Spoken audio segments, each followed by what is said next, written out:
Boa tarde a todos, sejam bem-vindos ao seminário de álgebra. O ano está quase já acabando e desta vez temos a professora Dilene Souza, aqui da Universidade Federal de Uberlândia, que vai falar sobre half-automorfismos de alguns loops de Boole. Né? De Boole, perdão, desculpa. A professora agora está na Universidade de Denver, fazendo um pós-doutorado, trabalhando com o professor Peter... Aí eu não vou saber falar o nome dele. Petr Wojciechowski. Com esse professor mesmo. Ok, Dilene, muito obrigado pela presença, muito obrigado por aceitar o convite para poder dar uma palestra. Obrigado a todos pela presença. Pode começar. Okay. Bom, gente, primeiramente, muito obrigada pelo convite. É um prazer sempre falar aqui com vocês. Estou me sentindo um pouquinho mais perto de casa. Eu vou falar hoje sobre um trabalho que eu fiz com o professor Giliard de Souza dos Anjos, que fala sobre half-automorfismos de alguns loops de Boole. Como, assim, como loop é uma coisa que não é muito difundida em cursos de graduação, em cursos de mestrado, eu vou começar falando para vocês o que é um loop, tá? Antes de mais nada, eu vou pedir desculpa aí pelos slides estarem em inglês, mas é por questão de sempre aproveitar um slide em algum momento na vida, então a gente deixa ele numa linguagem mais universal. Então tá, o que é um loop?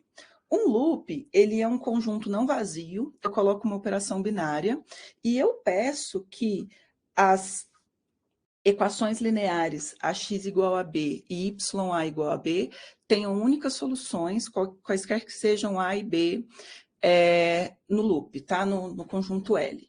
E eu também peço a existência de um elemento neutro, tá bom? Aqui, gente, se a gente for olhar, eu posso vir aqui e trocar esse B por 1, certo? Então, o que está me falando aqui? Está me falando para qualquer que seja Azinho no loop L, eu sempre tenho um inverso à direita, um único inverso à direita desse A, vou chamar esse X aqui de A ρ, e eu sempre tenho um único inverso à esquerda desse A, vou chamar esse Y aqui de A lambda, tudo bem? Reparem que eu não falei nada, nenhuma outra propriedade é pedida. Então, assim, se por um acaso eu falar assim, me fala que essa operação ela é associativa. Se essa operação ela for associativa, eu posso pegar esse A ρ aqui, esse A ρ ele vai ser 1 vezes o próprio A ρ, eu posso escrever esse 1 como A lambda vezes esse A ρ, e aí, se eu estou pedindo que a propriedade seja associativa, eu associo aqui, né, gente? Eu posso escrever esse A lambda como A ρ, e aí eu tenho A lambda vezes 1, eu tenho o próprio A lambda, certo? Então, se essa operação for associativa, eu tenho um conjunto como operação associativa, onde eu tenho um elemento neutro e cada elemento tem um inverso bilateral, tá? Então, o que eu escrevo aqui é que os grupos são precisamente loops associativos, tá? Vou dar um exemplo aqui. Como é que a gente... em geral, os pequenos exemplos são dados por tabelas de multiplicação, né? Como é que eu sei que essa tabela representa um loop? Quando eu falo que eu quero que as equações lineares tenham únicas soluções, como é que eu olho isso nessa tabela? Eu olho para essa tabela como um quadrado latino. O que é um quadrado latino? É simplesmente uma tabela de multiplicação, onde cada elemento aparece uma única vez em cada linha, em cada coluna, cada elemento aparece uma única vez, certo? Então, é como se fosse um sudoku. E eu enxergo, então, eu preciso da operação, deixa eu organizar minha fala aqui. Eu preciso que eu enxergo a unicidade das soluções das equações lineares via um quadrado latino, e eu enxergo o elemento neutro, onde eu tenho uma coluna, uma linha e uma coluna repetida aqui, repetindo a linha e a coluna base, tá certo? Coisas estranhas acontecem, coisas estranhas não, coisas diferentes acontecem quando a gente não tem associatividade, né? Por exemplo, esse conjunto H aqui, ó, se a gente for dar uma olhada aqui, ele é um subloop desse loop L, né? Então, eu tenho um subloop de tamanho 2 dentro de um loop de tamanho 5. Então, por exemplo, o teorema de Lagrange não vale em loops em geral, tá? Aí, só a definição de loop dá para a gente muito pouca estrutura. Então, o que a gente faz é forçar algumas identidades dentro do loop que não nos dão associatividade, tá? Que não implicam associatividade, para a gente ter uma estrutura mais fácil, para a gente ter uma estrutura mais, como é que eu vou dizer? Mais trabalhável, né? Uma coisa com mais propriedades para se trabalhar. Então, a gente fala que um loop, ele é de Mulfang, se vale essa identidade aqui para todo x, y, z em L. Um loop, ele é um loop de Ball. À esquerda, se vale essa. À direita, se vale essa, tá? E aqui eu quero fazer uma observação, que se eu tenho um loop de Ball à direita e à esquerda, ele é um loop de Mulfang. E aí, ele é um outro loop, um loop automórfico, se o grupo das aplicações internas é subgrupo do grupo dos automorfismos do loop, tá? Automorfismo, subloop normal, todas essas coisas têm definições muito similares ao que a gente tem em teoria de grupos, tá? Só fazendo uma observação aqui, eu falo de subloop normal como kernel de homomorfismos, tá bom? Loop de Mulfang é o loop até hoje mais estudado, ainda tem um monte de coisa para ser feita. Loops de Ball, eles são um pouquinho mais difíceis de se trabalhar.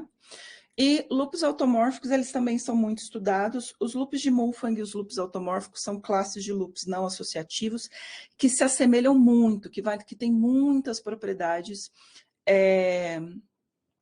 iguais em grupos, tá? Análogas à de teoria de grupos. Só que o loop de Mulfang e loops automórficos se aproximam de grupos de maneiras diferentes, tá bom? Só para não deixar muito... Só para não deixar muito, como é que eu vou dizer? Muito sem explicação esse grupo das implicações internas, quando eu tenho um loop, eu tenho o grupo das translações, né? Vou pegar aqui um azinho pertencente ao loop L. As translações são bijeções de L em L, onde eu simplesmente pego a translação à direita por A e multiplico por A à direita, e a translação à esquerda por A e multiplico por A à esquerda, tá certo? Esses dois tipos de translação geram o grupo das multiplicações de um loop, tá? Então, eles são gerados por RA, LA, tal que esse Azinho aqui pertença a L, tá certo? E ele é um subgrupo do grupo de permutações desse loop aqui, tá? O grupo das aplicações internas é o grupo de todas as multiplicações que fixam a identidade, tá? No caso de grupos, gente, o que a gente tem são as conjugações, né? A gente chama, é comum na teoria de loops a gente chamar de TA, que é o LA menos 1, RA, tá? Então, no caso de grupo, os grupos das aplicações internas são as conjugações. No caso de loop, a gente tem uma outra também, a gente tem as aplicações internas à direita, vou colocar assim, AB, que é o R, AB menos 1, RB, RA, e o L, AB, que é o L, AB menos 1, LA, LB, e essas duas aqui, elas meio que medem quão distantes esse loop está de ser associativo, tá? Porque no caso disso aqui ser um grupo, tanto as aplicações internas à direita quanto à esquerda vão ser sempre a identidade, tá? Isso aqui é RAB e o LAB são iguais à identidade se vale propriedade associativa. Associatividade.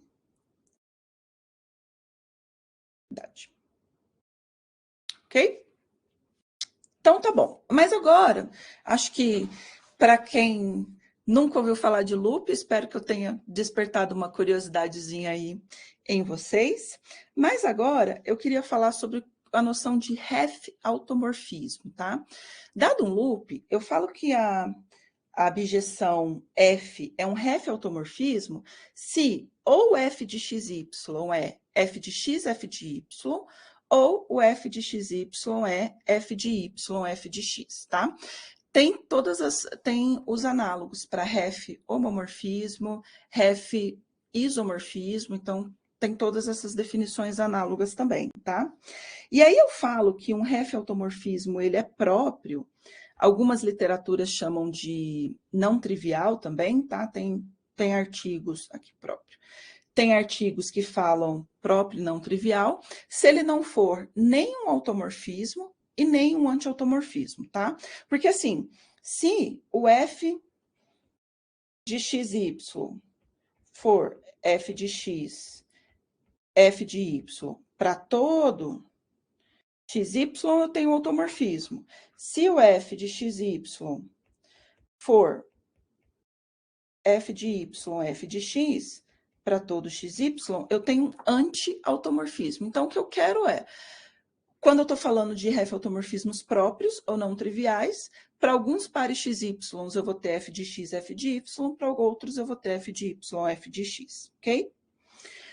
Em 1957, o Scott provou que não tem Hef-automorfismo próprio entre homomorfismo próprio entre dois grupos. Na verdade, o resultado dele foi até um pouco mais geral, foi entre semigrupos, tá? Se eu tenho propriedade associativa, não existe, entre duas propriedades associativas, não existe a noção de Hef-homomorfismo próprio. Só que nesse mesmo artigo, ele deu um exemplo de um loop de tamanho 8, que não tem, que possui, Hef-automorfismo próprio, tá? Então, com isso, o resultado do Scott não consegue ser generalizado para todos os tipos de loops. Aqui está o loop que ele apresentou no artigo dele. Esse artigo, uma coisa interessante, eu tenho duas curiosidades para falar. O Scott, ele foi orientador de doutorado do professor Said Siddiq, lá da UNB, e esse teorema que está no artigo do Scott, hoje ele é um exercício daquela série Bourbaki, Álgebra 1. Eu tenho depois a referência onde é que ele está certinho. E esse exercício, sabe aqueles exercícios difíceis que a gente tem nos livros e tem a dica de como que faz? E tem as dicas que são justamente os passos dados nesse artigo, assim. Ok? Bom, tá aqui o loop. A permutação 7 e 8, ela é um Hef-automorfismo desse loop, que não é nenhum automorfismo e nenhum anti-automorfismo, tá? Observem, gente, deixa eu só observar uma coisa aqui para vocês. Esse loop, ele é um loop meio estranho, ele não é nenhum loop dos que eu falei antes, que são os mais estudados. Se a gente for dar uma olhada nessa tabela aqui, ó, olha na linha do 2. Deixa eu pegar aqui. Olha na linha do 2. O inverso à direita do 2 é o 4, e na coluna do 2, o inverso à esquerda do 2 é o 1. Então, ele é um loop onde nem tem inverso bilateral aqui, tá? Não, a gente não tem inverso bilateral. Ok? Bom, Hef-isomorfismos, no caso geral, eles são meio estranhos. Por exemplo, eu tenho, é possível ter exemplos de Hef-isomorfismos, onde o inverso não é um Hef-isomorfismo, tá? Então, se você for pensar assim na classe nos loops, separados, onde a equivalência é ser ref isomorfos, não necessariamente eu tenho uma relação de equivalência, porque não necessariamente, no caso geral, não vale a relação simétrica. Eu posso ter um loop L ref isomorfo a um loop Q, mas o inverso não ser um ref isomorfismo. Então, a gente vai chamar o ref isomorfismo de especial, se o seu ref isomorfismo se o isomorfismo, se a função inversa também for um ref isomorfismo, tá? Aqui no caso, para loops finitos, se eu tenho um ref automorfismo, ele vai ser sempre especial, tá? E no caso de loops que são associativos nas potências, que significa que quando eu pego um elemento e penso no subloop gerado por esse elemento, eu vou ter um grupo cíclico, todo ref isomorfismo, por exemplo, preserva a ordem, ok? O que a gente sabe? Quando que o resultado do Scott vale? Para loops de Mulfang de ordem ímpar, todo ref automorfismo é sempre trivial, tá? Ou ele é um isomorfismo, ou ele é um automorfismo, ou ele é um anti-automorfismo. Se eu tenho loops de Mulfang finitos e também são ortomórficos, todo ref automorfismo também vai ser trivial. Um resultado um pouco mais geral do professor Michael Kinyon, da Isabella Stu e do Petr Wojciechowski, de 2016, é que quando eu tenho um loop de Mulfang, onde ele, quociente pelo seu núcleo, é 2 divisível, que significa que a função... Deixa eu escrever aqui. Que significa que a função xn, x ao quadrado n, é sobrejetora, então todo ref isomorfismo, a partir desse loop de Mulfang, ou ele é um isomorfismo, ou ele é um anti-isomorfismo, tá? Aqui, o núcleo de um loop, eu não falei antes, o núcleo é o conjunto dos elementos que associa com todo mundo desse loop, tá? O centro de um loop é o conjunto dos elementos que associam e que comutam com todo mundo, tá? Para loops de Mulfang, o núcleo é sempre normal. Isso não vale necessariamente para qualquer tipo de loop. E saiu esse ano, para loops automórficos de ordem ímpar, tá? Todo ref automorfismo, ele é ou um automorfismo ou um anti-automorfismo. É sempre trivial, tá? Só que acontece que em alguns loops a gente tem a existência de ref isomorfismos não triviais, né? Então, em 2013, o Gagola e a Lurdinha estabeleceram condições para a existência de ref automorfismos próprios para alguns loops de Mulfang de ordem par, tá? Inclusive o loop de Shen, que é um exemplo muito bonitinho de loop, onde a gente faz uma duplicação de um grupo não abeliano.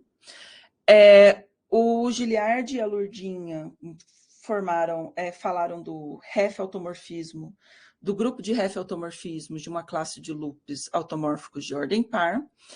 Temos um trabalho do Giliard para aparecer, que é o grupo de ref automorfismos de alguns loops de Shen.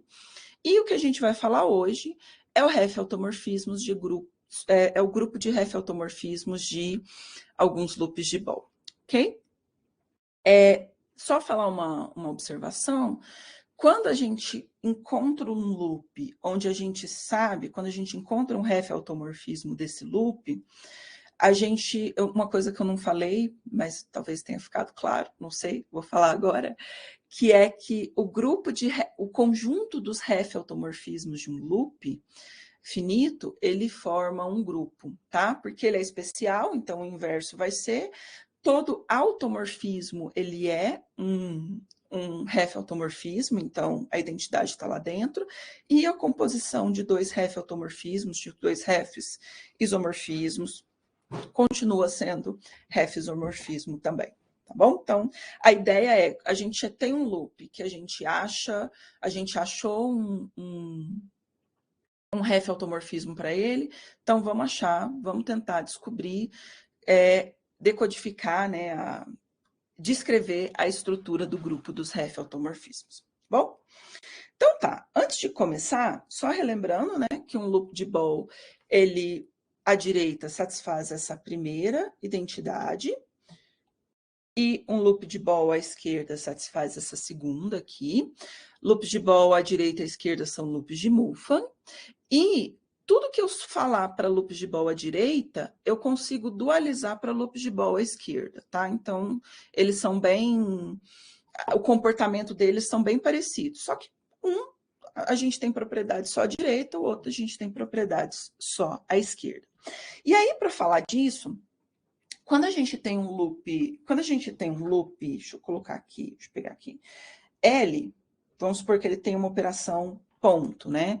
Aí, o L, a gente define o loop oposto, deixa eu escrever aqui diferente, vai ser o L com uma operação estrela, onde o x estrela y é simplesmente o y bola x, tá bom? Então, por exemplo, um jeito da gente mostrar que as coisas são duais aqui entre loops de ball à direita e à esquerda é simplesmente porque se eu tenho o L, um loop de ball, o L ponto, um loop de ball à esquerda, o seu L oposto vai ser um loop de ball à direita, tá?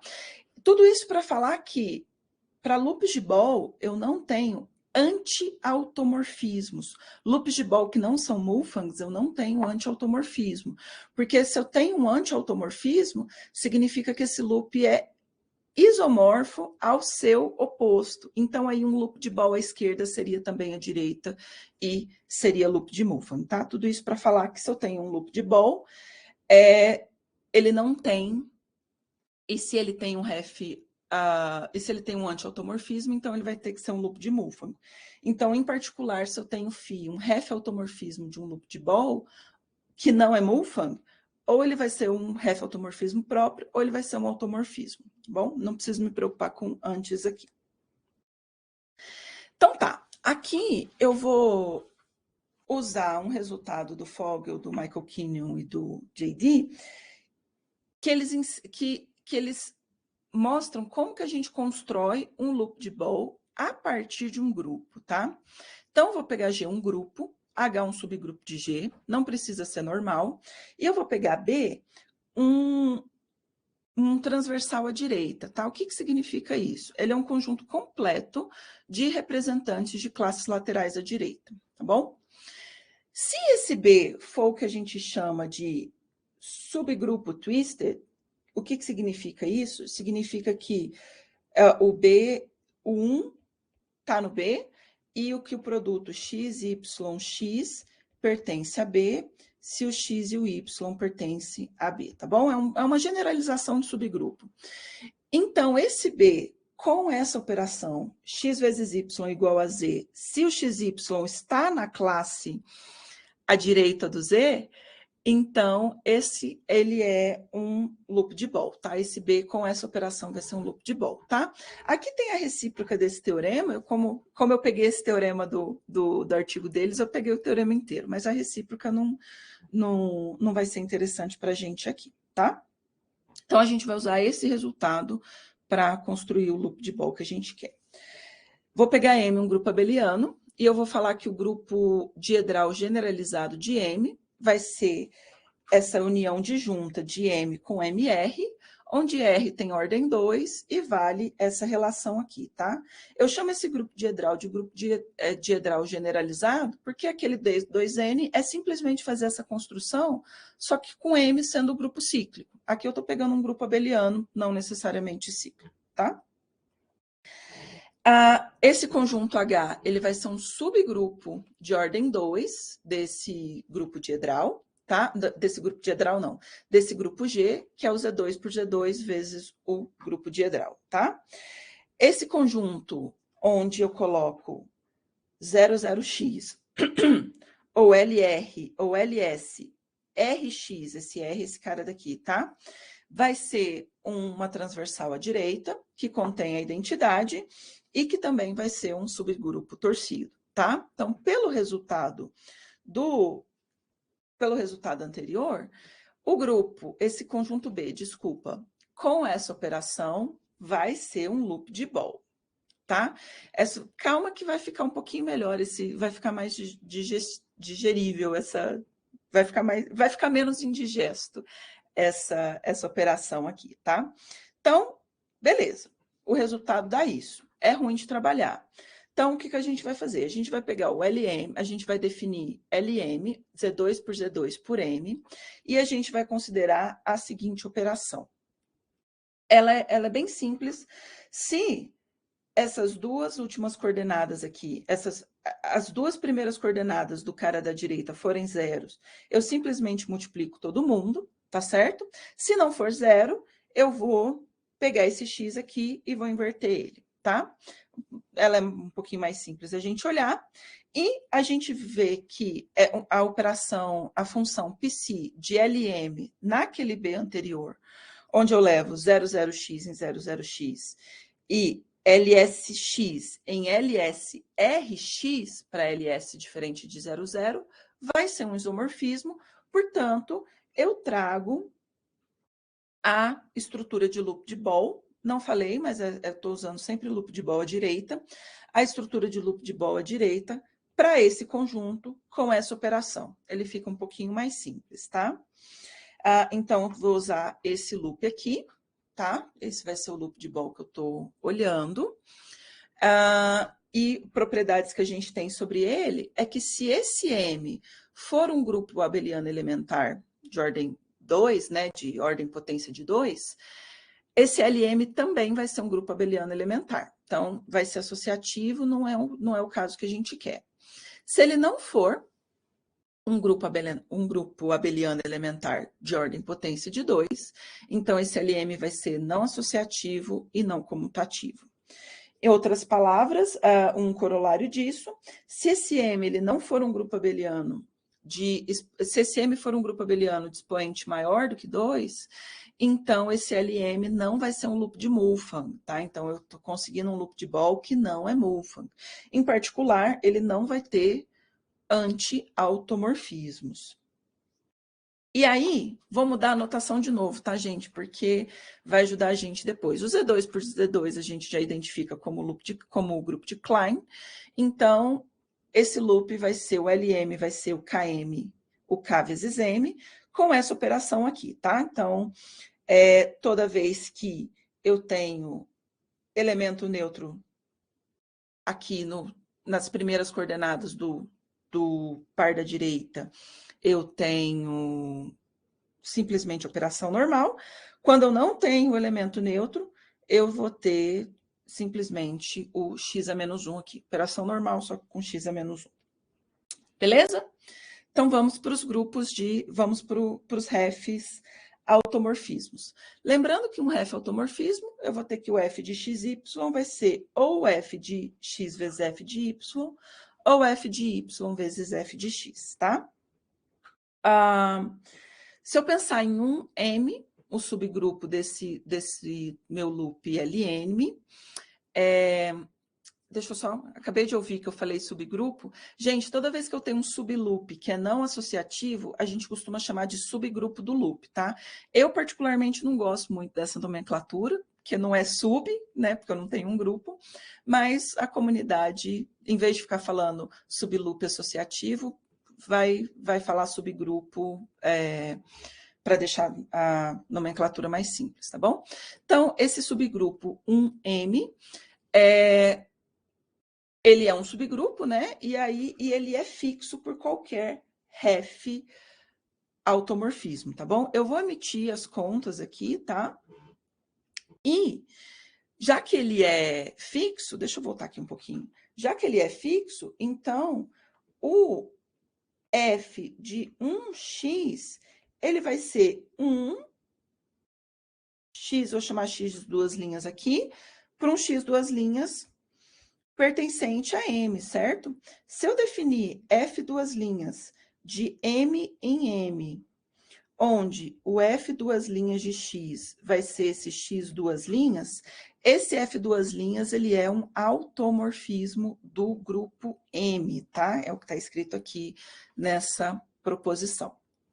Então, as coisas no 1M funcionam bonitinho.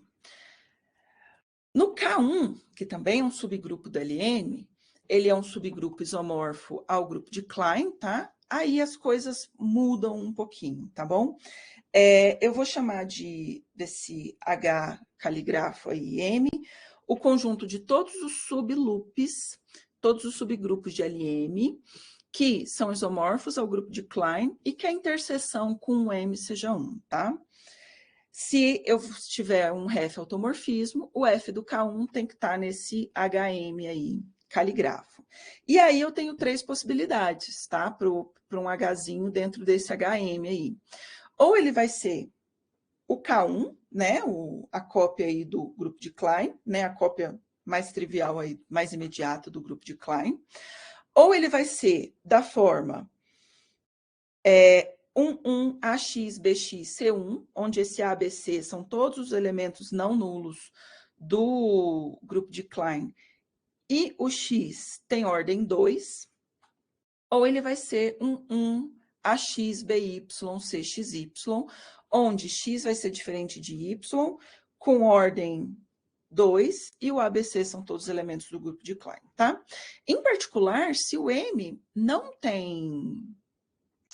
tem ordem ímpar, ele não tem nenhum elemento de ordem 2, né?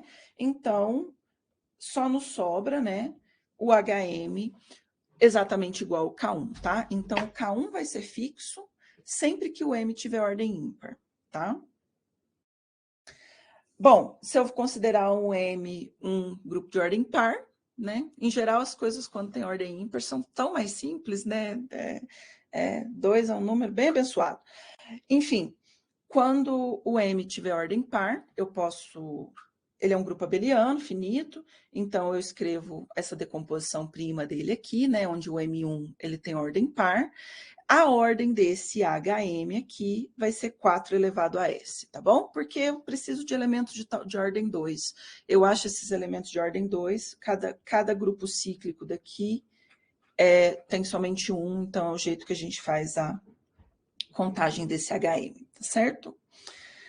Bom, se eu então pegar F, um ref automorfismo do LM, vai existir um único F' automorfismo do grupo de Klein, e X e Y com ordens menores ou iguais a 2, tal que o F de A1 vai ser esse F' de A vezes um alfa XY desse A aqui, tá? Isso tem a ver, gente, com o jeito que a gente escreveu todos os elementos daquele H caligrafo M, tá certo? E esse alfa, ele se comporta como um homomorfismo do K no M, tá certo? E esse elemento aqui vai estar sempre no centro. De novo, o centro do loop é um elemento, é o conjunto de todos os elementos que associam e comutam com todo mundo. Ok? Então, beleza. Se eu pegar um elemento AX no LM, ele vai ser escrito como A1 vezes 1x. Então, vai existir o F' automorfismo do grupo de Klein, o IV em M com ordens menores ou iguais a 2, onde o F de A1 vai ser dessa forma, a gente já viu isso. Então, para o A diferente de 1, o que a gente pode fazer? Eu estou pegando o A diferente de 1 para eu sair do 1M, tá, gente? O F de AX, ele vai ser, como ele é um F automorfismo, o F é um ref automorfismo, quando eu faço o F de A1 vezes 1x, ou ele vai ser F' de A1 vezes 1 vezes F duas linhas de x, ou o contrário, né? E aqui, então, o F de AX, na hora que eu faço esse produto aqui, tá, gente? Ele vai ser ou F' de A, F duas linhas de x, esse alfa ou V de A, ou no lugar do x aqui, eu coloco o x a menos 1, tá? Depende aqui desse... Se o A for diferente de 1, isso aqui vai ser diferente de 1, e aí, na hora de fazer esse produto, eu venho com x menos 1 aqui, certo? Bom, esse alfa, aqui eu não preciso me preocupar com o sinal, porque são elementos de ordem no máximo 2, então não preciso me preocupar com o inverso aqui. Ok? Então, vamos fazer o contrário. Eu vou pegar um automorfismo de K, um automorfismo de M, e vou definir essas funções aqui. Gente, a notação é ruim porque depende de muita coisa, tá? Mas a gente depois simplifica a notação. Então, eu vou construir uma F grande, que eu vou chamar de F grande mais, que depende da F', F2', U e V, elementos de ordem no máximo 2. Eu vou construir dessa forma, e eu vou construir a F- assim, ó, se o A for igual a 1, eu deixo o X normalzinho, tá? E se o A for diferente de 1, eu inverto esse X, beleza? O que a gente provou é que, assim, do jeito que a gente construiu, o F+ é sempre um automorfismo e o F- é sempre um ref automorfismo desse grupo LM. E o mais legal é que eles são únicos, tá? Então, se eu tenho G, um automorfismo de LM, ele vai ter que ser igual ao G+. E se eu tenho o G, um ref automorfismo próprio de LM, ele vai ter que ser igual ao GM, tá? Então, o que a gente tem aqui no último slide, esses caras aqui são todos os automorfismos e ref automorfismos próprios desse loop LM. Deixa eu... Ok? Então, eu vou denotar como ref LM o grupo de ref automorfismos do LM. Ele vai ser esse conjunto, tá? A gente ainda precisa ver como é que a composição dessas coisas funcionam, mas a princípio ele vai ser esse conjunto. E além disso, se o M tiver ordem ímpar, o número de ref automorfismos vai ser simplesmente o dobro do número de automorfismos de K vezes o número de automorfismos de M, tá? Porque eu não tenho esses caras aqui de ordem 2. E se o M tiver ordem par, o número de ref automorfismos vai ser esse 2 elevado a 2s mais 1 vezes o número de automorfismos de K vezes o número de automorfismos de M, tá? Onde esse S é o número de componentes cíclicas de ordem 2 desse grupo M. E o resultado que a gente tem é que o grupo dos ref automorfismos de LM vai ser simplesmente C2, porque lembra que eu preciso mudar aquele sinal, eu preciso inverter o X, vai ser simplesmente C2 vezes o produto direto, né, com o grupo de automorfismos do LM. E aí, caminhando aqui mais para o final, se a gente determinar o grupo de automorfismos desse LM, então a gente tem uma descrição, né, do grupo de ref automorfismos desse LM. Então, vamos lá. Vou pegar o seguinte, lembra que a gente fez essas Fs grandes aqui dependem de um automorfismo do grupo de Klein, um automorfismo do grupo M e 2 elementos de ordem no máximo 2? Então, vou chamar esse A caligrafo aqui de todas aquelas Fs, onde aqui eu estou pegando só a identidade. Esse A, ele é isomorfo ao produto direto do AK com Alt M. Estou escondendo as contas aqui, tá, gente? E no caso do M ter ordem ímpar, não vai ter nenhum elemento de ordem 2, então o grupo de automorfismos do LM vai ser simplesmente o produto direto do grupo de automorfismos do grupo de Klein, pelo grupo de automorfismos de M, e então o grupo de ref automorfismos de LM vai ser simplesmente C2 por produto direto do C2 com S3 com o grupo de automorfismos de M, tá? Isso aqui é o máximo que a gente consegue chegar no caso do M ser de ordem ímpar. Se o M for de ordem par, então a gente vai... esse H, que é o conjunto dos elementos de M, que tem ordem menor ou igual a 2, ele é um subgrupo de tamanho 2S, tá? Onde S é essa quantidade aqui. E eu vou denotar por IK e M as identidades, né? Tanto do grupo de Klein quanto do grupo M. E vou pensar, agora, nesse B caligrafo, agora eu vou fazer o X e o Y variar, mas o que vai ficar fixo são as identidades, tá? Esse B caligrafo, ele é um subgrupo do grupo de automorfismos do LM. Lembra que toda F+ era automorfismo, então, mas esse cara aqui é subgrupo.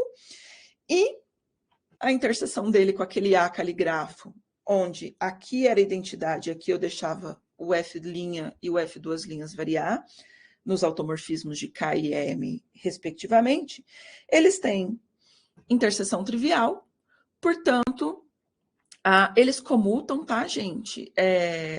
Tem uma continha aqui, onde esse AB aqui, não que o elemento, não que eles comutem elemento a elemento, mas como produto de conjuntos ele comuta, então essa ordem aqui, não, estou falando besteira, não necessariamente eles comutam, tá? Em alguns casos sim, em alguns casos não. Mas essa ordem do AB aqui vai ser a ordem do A vezes a ordem do B, e vai ser esse 2 elevado a S aqui, tá? Acho que aqui tem um erro, tá, gente? Aqui eu preciso de 2 elevado a S mais 1. Mas vou continuar aqui. Aí, a gente tem a proposição, é que, na verdade, eles comutam sim, deu um branquinho aqui agora. Aqui o que a gente tem é que, nessas condições, o grupo de automorfismos do LM vai ser o A vezes B, tá? E o B, ele vai ser isomorfo H vezes H. O B, ele é normal dentro do grupo dos automorfismos e o quociente, ele é isomorfo a A. Então, aqui a gente está com todos os ingredientes para fazer um produto semidireto desses subgrupos A e B, tá? A caligrafo e B caligrafo. Então, no caso do M, tem ordem par. O grupo de automorfismos do LM vai ser o produto semidireto desse A caligrafo com esse A com esse B, e, portanto, o grupo de ref-automorfismos desse LM vai ser isomorfo ao produto direto do C2 com esse produto semidireto aqui, tá? Onde o A ele vai ser isomorfo a S3 vezes o grupo de automorfismos de M, e o B vai ser isomorfo ao C2 elevado a 2S, ok? E, bom, para terminar, eu vou só falar de 2 exemplos aqui. Quando o M é o grupo cíclico de tamanho 3, esse LM, ele está na biblioteca do GAP, a gente consegue achar ele na biblioteca do GAP, com o comando write-ball loop 12.3, tá? Existem 3 loops de ball de tamanho 12. Tem o 12.1, que é um loop de Mulfan, que é um loop de Mulfan bem famoso. Tem o 12.2, esse 12.2 ele não possui ref-automorfismos triviais, mas esse aqui, o 12.3, ele possui.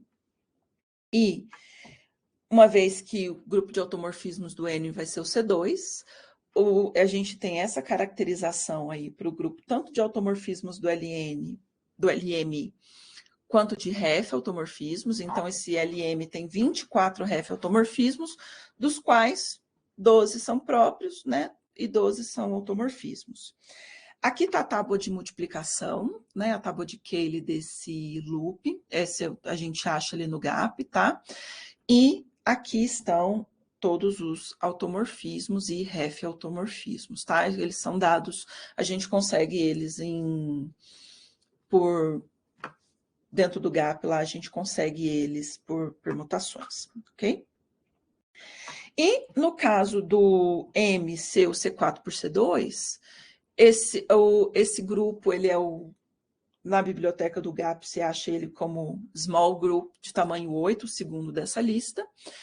O LM é não associativo, tem ordem 32. O alt-M é o D8. E então, o grupo dos automorfismos do LM vai ser S3, produto direto, o produto semidireto do produto direto do S3 com D8 com C2, 4, e, portanto, o grupo dos ref automorfismos vai ser o C2, produto direto com esse grupo de automorfismos aqui. Ok? Bom, esse loop ele tem 1.536 ref-automorfismos, metade deles são automorfismos próprios, metade são ref-automorfismos próprios, metade são automorfismos. E é isso, gente. Obrigada. E aqui estão todas as referências que a gente usou. Esse é um trabalho que... a primeira referência é o trabalho que a gente fez. Obrigada, gente. Muito bom, parabéns.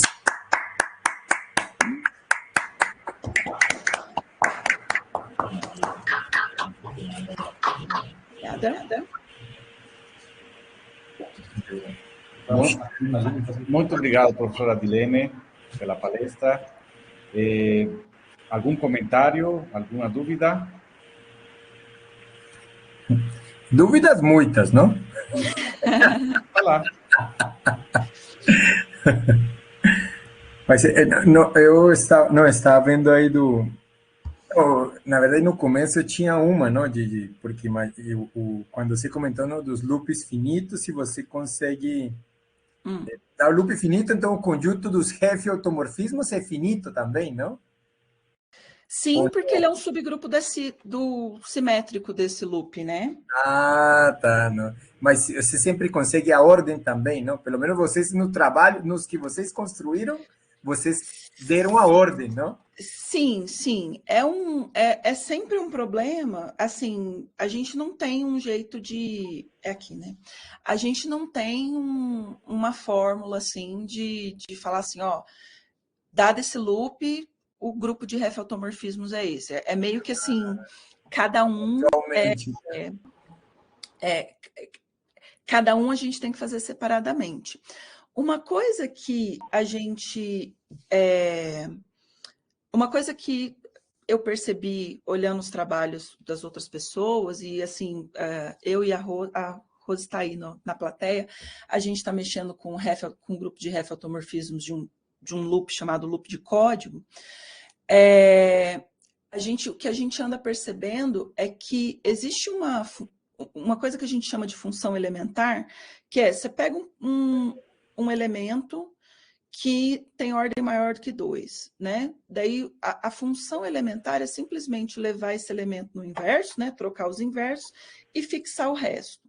O que a gente anda percebendo é que quando existe Hephi-automorfismos de loops, é sempre um produto dessa elementar por um automorfismo.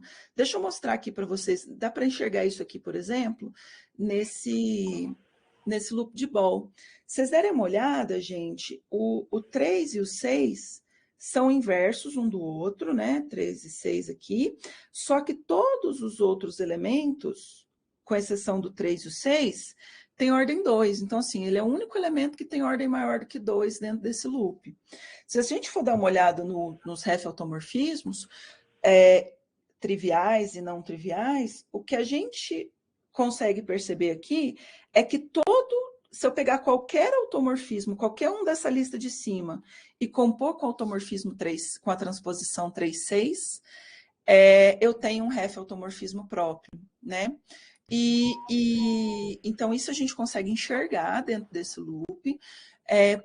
Quando a gente tem, para os loops de códigos que a gente viu, que tem Hephi-automorfismos próprios, só que aí a gente tem mais do que uma função elementar, então a gente sempre pensa os casos que a gente encontra, que tem na literatura, é sempre uma potência de 2 vezes o tamanho do grupo dos automorfismos. A gente não sabe se isso vale em geral, mas são os exemplos que a gente tem. Né? Porque o conjunto gerado por essas funções, o subgrupo do simétrico do loop gerado por essas funções elementares é um subgrupo de ordem 2 elevado a n, onde o n é a quantidade de funções elementares que a gente tem, né? Nesse caso aqui é só 2, porque eu só tenho uma. Então, a gente...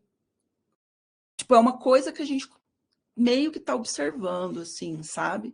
Mas a gente não consegue uma demonstração geral para isso, porque cada loop é diferente. Por exemplo, quando a gente mexe em loops de Mulfan, uma coisa que a gente usa muito, que eles são diassociativos, né? 2 elementos sempre geram um subloop associativo.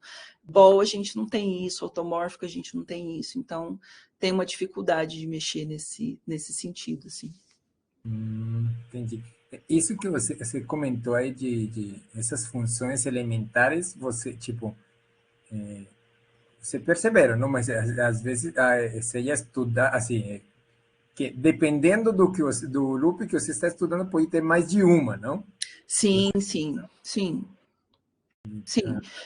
Quando tem mais de uma, o que a gente percebeu é que, assim, se elas são refautomorfismos, né, porque pode ser que elas não sejam nada, né, a gente tem exemplo de loop onde tem essas funções elementares, elas não são refautomorfismos.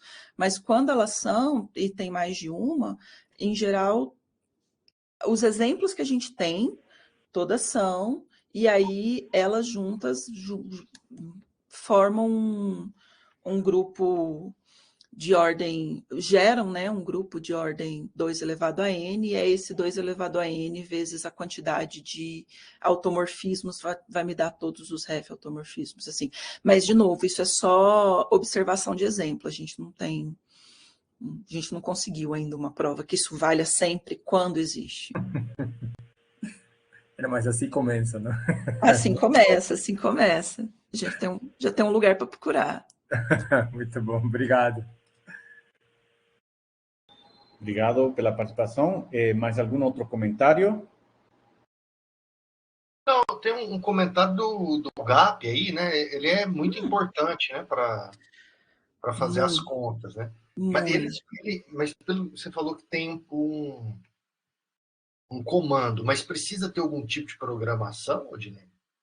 Não, então, existe esse pacote do Loops, esse pacote do GAP, ele tem uma biblioteca. Então, assim, por exemplo, para simplesmente chamar esse loop, a gente é esse o comando aqui. A gente daí ele manda esse loop, a gente pede a tábua de Cayley. Agora, para procurar os ref-automorfismos, né? O que a gente começa fazendo é assim, pega esse loop, será que tem ref-automorfismo? Então, em geral, a gente vai lá no simétrico dele, e aí a gente programa para tentar filtrar quais as funções satisfazem isso, né? Nem sempre isso é muito fácil, que, por exemplo, para um loop de Ball de tamanho 12, o simétrico dele tem 12 fatorial, então tem hora que a máquina não vai, né? 12 até a gente conseguiu, mas, por exemplo, a gente pensou num loop de Mulfang tamanho 16, a máquina não vai. Então, aí entra as habilidades que eu não sou muito boa nisso. Em geral, quem me salva, nesse trabalho, quem me salvou foi o Giliard, no que a gente está mexendo com a Rose, quem me salva é a Rose, no GAP. Mas arranha alguma coisa, assim. Entendi. Legal. Obrigado. Mais algum outro comentário?